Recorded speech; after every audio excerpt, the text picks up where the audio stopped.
अभी उसने एक दिन मुझे चुनौती दी कि आग में चलते हैं, तू अपनी किताब लेकर चल, मैं कुरान, गंदी सी जो कुरान है उनकी, उसे लेकर चलूंगा जिसने सारी दुनिया में ये बवाल मचा रखा है। तो ये चंद खबीस खुले सांड की तरह 1.5 महीने से नहीं चीख रहे होते। अभी अभी जिस मलून नरसिंहानंद की गुस्ताखियां और मुगल्लज़ात और गालियां सुन करके हमारे दिल छलनी छलनी हो चुके थे। अस्सलाम वालेकुम दोस्तों, मैं हूं शारिफ खान। इस शख्स को जानते हैं आप, इसका नाम है यति नरसिंहानंद सरस्वती। ये उत्तर प्रदेश के डासना मंदिर का महंत है और इसने एक बार फिर से किसी एक विशेष धर्म के लिए इतनी बुरी बातें बोली हैं कि आप देखकर दंग रह जाएंगे। यति नरसिंहानंद सरस्वती का काम है किसी एक विशेष समुदाय को टारगेट करना, किसी एक विशेष जाति को टारगेट करना, या मैं यूं कहूं कि इस्लाम धर्म और मुसलमानों के खिलाफ लगातार जहर उगलता है। ये बंदा लगातार गोबर निकालता है अपने मुंह से, जब भी मुंह खोलता है तो मुसलमानों के लिए ऐसी बातें निकालता है जो इसको कतई नहीं बोलना चाहिए थी। लेकिन हैरत की बात यह है कि इतनी बड़ी बड़ी बातें करने के बावजूद भी ये बंदा आज तक बाहर फिर रहा है। इसको नेताओं ने खुली छूट दे रखी है कि जा बाहर और अपने मुंह से जितनी गंदगी तुझे निकालना है निकाल, जितना गोबर निकालना है निकाल, हम तेरे साथ हैं। जी हाँ दोस्तों, आज इसकी एक नई वीडियो मैं आपको दिखाने वाला हूं। इस वीडियो के अंदर आप देखेंगे कि किस तरह से मुसलमानों को लेकर, इस्लाम धर्म को लेकर अनाप शनाप बातें बक रहा है। लेकिन अच्छी बात यह है कि इस्लाम धर्म गुरु मुफ्ती सलमान अजहरी ने इसको इसकी हर एक बात का जवाब दिया है। इतने चप्पल मारे हैं कि इसको सीधा कर दिया है। जी हाँ दोस्तों, अभी सबसे पहले यति नरसिंहानंद सरस्वती की वो विवादित वीडियो देखेंगे जिसके अंदर वो गलत सलत भाषा का लगातार प्रयोग कर रहा है और ऐसी अभद्र भाषा में एक विशेष समुदाय इस्लाम के खिलाफ बोल रहा है कि मैं क्या बताऊं आपको। उसके बाद हम देखेंगे मुफ्ती सलमान अजहरी ने इसकी हर एक बात का इसको जवाब दिया है ऑन कैमरे पे, और इसको इस तरह की बातें सुनाई है कि अगर ये गैरतमंद होगा तो डूब के मर जाएगा, पूरी जिंदगी में कभी मुसलमान या इस्लाम के खिलाफ एक शब्द नहीं बोलेगा। चलिए शुरू करते हैं वीडियो। इस जाहिल की पहले वीडियो देखना यति नरसिंहानंद सरस्वती की, उसके बाद मुफ्ती सलमान अजहरी का इसको जवाब देखेंगे। तो चलिए शुरू करते हैं वीडियो। एक दिन मुझे चुनौती दी कि आग में चलते हैं, तू अपनी किताब लेकर चल, मैं कुरान, गंदी सी जो कुरान है उनकी, उसे लेकर चलूंगा जिसने सारी दुनिया में ये बवाल मचा रखा है। मैंने कहा मुझे धर्म ग्रंथों की जरूरत ही नहीं है, मेरे तो माँ और महादेव मेरे दिल में रहते हैं, मैं तो उनका नाम लेकर तेरे साथ चलूंगा, चल। अब जब उसने मेरी वीडियो सुनी तो उसका लिटरली पेशाब निकल गया। हिंदुओं, मेरे शेरों, मेरे बच्चों, मैं तुमसे इनकी औकात बताना चाहता हूं। उसकी पुरानी वीडियो देख लेना और नई वीडियो देख लेना मेरी वीडियो के बाद की। मैंने तो उससे कोई बहाना नहीं बनाया, मैंने तो कहा चल तू, मैं आ रहा, तू कर शुरू। उसने पहली वीडियो में कहा था कि पहले मैं जाऊंगा फिर बाद में नरसिंहानंद जाए। मैंने उससे कहा दोनों साथ साथ चलते हैं भाई, दोनों साथ साथ चलते हैं और पता चल जाएगा। अब उसने वीडियो बनाई कि पहले परमिशन का इंतजाम मैं करूं। अबे जाहिल, अबे गवार, अबे गधे, अबे मूर्ख, अबे हम मुसलमान थोड़े ही हैं, ये अभी लोकतांत्रिक देश है, अभी इसमें इस्लाम का शासन आया नहीं है, अभी शरीयत लागू नहीं हुई है। जब तक शरीयत लागू नहीं होती, ये दरिंदों वाली, ये भेड़ियों वाली, ये लकड़बग्गों वाली जो हरकतें हैं ना, ये कानूनी नहीं मानी जाती।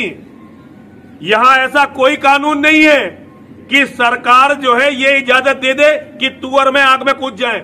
आज के हालात हिंदुस्तान के, जिससे आप सब बाखबर हैं कि हुजूर पाक सल्लल्लाहु ताला अलैहि वसल्लम, इस्लाम, कुरान और रब्बे ज़ुल जलाल की शान में गुस्ताखी पे गुस्ताखी हो रही है, और मज़ीद ये कि ये गवर्नमेंट और हुकूमत की पुश्त पनाही में हो रही है।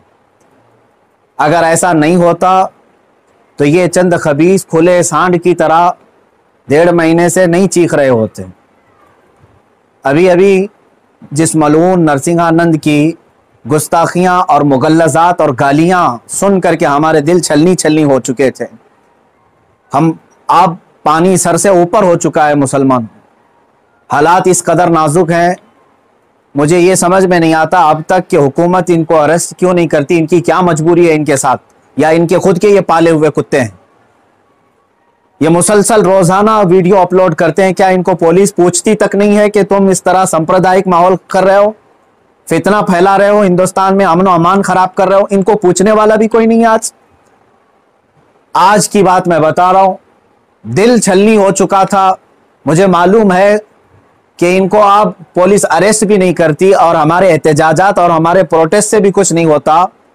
तो इस फकीर कादरी ने उसको मुबाहले का चैलेंज दिया था कि अगर तू अपने बात में सच्चा है तो आ जा, सामने आ जा और देख लिया जाए, पूरी दुनिया भी देख लेगी कि एक मर्तबा हम सामने बैठ करके मुबाहला कर लें। मुबाहला जानते हैं, अभी जो सबको पता हो चुका है, उनकी जुबान में अग्नि परीक्षा।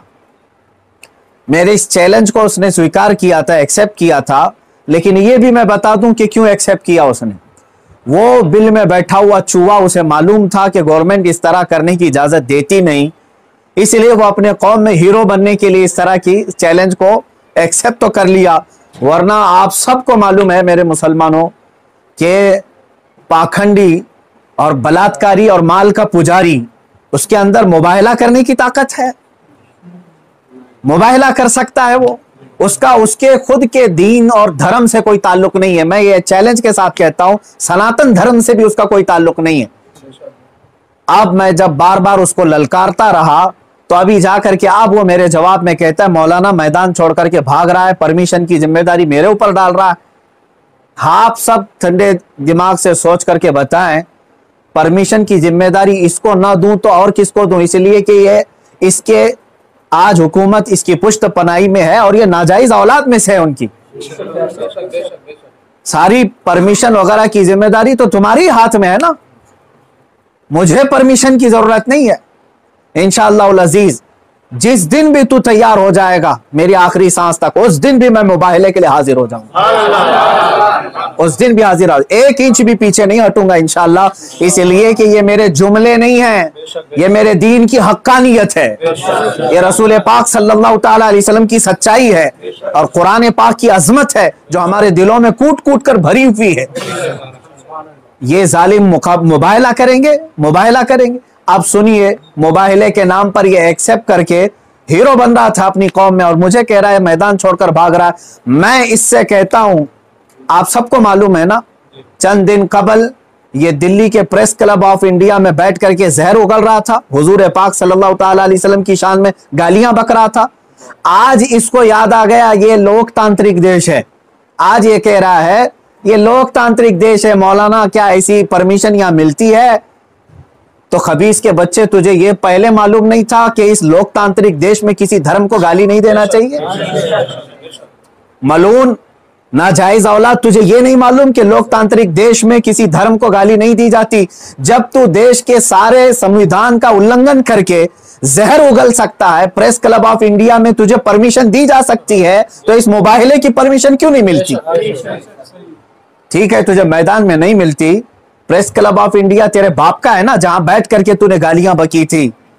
मैं आज फिर से कहता हूं मुसलमानों, जरा बराबर भी अपने दिल में हल्कापन महसूस नहीं करना। मैंने ये अपने घर की बात नहीं कही थी, 1400 साल से इस धरती पर जमे हुए इस्लाम की बात कही है और इससे बड़े और इससे सड़े भी आए, इस्लाम का कुछ नहीं बिगाड़ सकते। मेरे आका सल्लल्लाहु तआला अलैहि वसल्लम की जात पर अगर थूकता है तो ये सूरज पर थूकने के मानिंद है। इसका मुंह अभी चंद दिन बाद देखना इतना काला हो जाएगा कि इसके खुद चेले इससे नफरत करेंगे। हाँ, मेरा अकीदा मेरे रसूल पाक के लिए ये है, या रसूल अल्लाह तू घटाए से किसी के ना घटा है ना घटे। या रसूल अल्लाह, या रसूल अल्लाह तू घटाए से किसी के ना घटा है ना घटेगा। जब बढ़ाए तुझे अल्लाह ताला तेरा, मिट गए मिटते हैं मिट जाएंगे आदा तेरे, ना मिटा है ना मिटेगा कभी चर्चा तेरा। मेरे आका सल्लल्लाहु ताला अलैहि वसल्लम का चर्चा कभी नहीं मिटेगा। हाँ, अब सुनो मेरे अजीजों, इस खबीस मलून ने चैलेंज को एक्सेप्ट करके अपनी कौम में हीरो बनने की कोशिश की थी। मैं फिर से कहता हूं, जिंदगी गुजर जाएगी, इसका पेशाब निकल जाएगा, मुबाहले के लिए नहीं आ सकता। मुबाहला बहुत दूर की बात है, मुबाहला बहुत दूर की बात है। मैं गवर्नमेंट से भी कहता हूं, प्रशासन से भी कहता हूं, यह बार बार भौंक रहा है और कह रहा है कि मुझे इस्लाम की सच्चाई बताना है, मुझे कुरान की सच्चाई बताना है। इसको एक बार बताने का मौका दे दिया जाए, इसको एक बार मौका दे दो हमारे सामने कि ये इस्लाम की सच्चाई बता दे। आज इस खबीस के चेलों से भी मैं कहता हूं, तुम अपने गुरु को मना करके ले आ जाओ हमारे सामने। ये बार बार कह रहा है ना कि मुझे कुरान की सच्चाई बताना है, कुरान की मैं कहता हूं मुबाहला बहुत दूर की बात है, वो सिर्फ हमारे सामने बैठने की हिम्मत कर ले। जिस दिन वो सामने बैठे और इस्लाम की सच्चाई बताने की बात करता है, कसम रब्बे जुल जलाल की, कसम रब्बे जुल जलाल की, जितनी बातें उसने मेरे नबी की शान में कही हैं, एक बात वो साबित कर दे, उसी दिन मैं अपनी गर्दन देकर के आ जाऊंगा इंशाअल्लाह।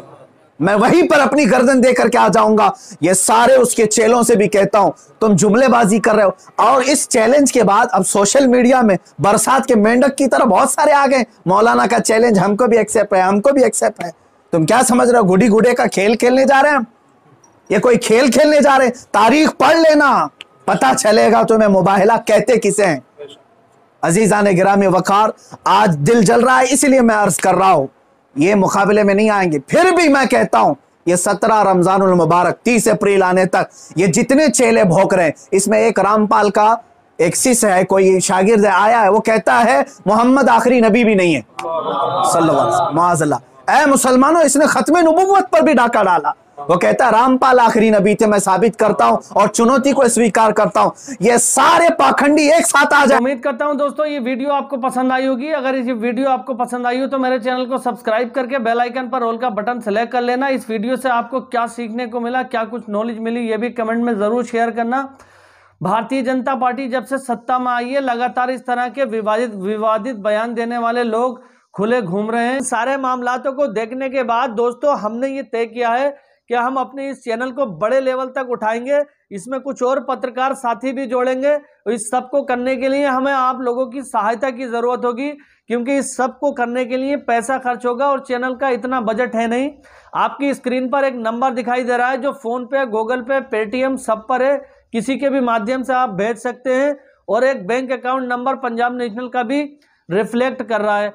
आप 100, 50, 200 जो मदद पहुंचाना चाहें हमें पहुंचा सकते हैं। हमारी ये मुहिम है कि अब हम इसमें और पत्रकार जोड़ेंगे और हर एक वो न्यूज़, हर एक वो खबर लेकर के आएंगे जो गोदी मीडिया नहीं दिखा रहा है। इस्लाम धर्म, SC, ST और OBC हमारे दलित भाइयों की आवाज़ को जो लोग कवर नहीं कर पा रहे हैं, हम उस आवाज़ को कवर करेंगे और हर वो न्यूज़ आपके लिए लेकर के आएंगे जो गोदी मीडिया छुपा रहा है आपसे। लेकिन इस सब को मुमकिन करने के लिए हमें आप लोगों की मदद की ज़रूरत पड़ेगी। तो हमारी आपसे दरख्वास्त है कि जो भी हो सके अपने 10 रुपए, 5 रुपए, 50 रुपए, 100 रुपए, जितना हो सके आप उतना करें। भारतीय जनता पार्टी जब से सत्ता में आई है, इस तरह के हजारों सैकड़ों लोग खुलेआम छोड़ दिए गए हैं कि आप जाओ किसी एक विशेष समुदाय को टारगेट करो, किसी एक विशेष समुदाय के लोगों को टारगेट करो। हमारी छत्र छाया के अंदर आपको ना तो पुलिस पकड़ेगी, ना ही कानून आपका कुछ बिगाड़ पाएगा।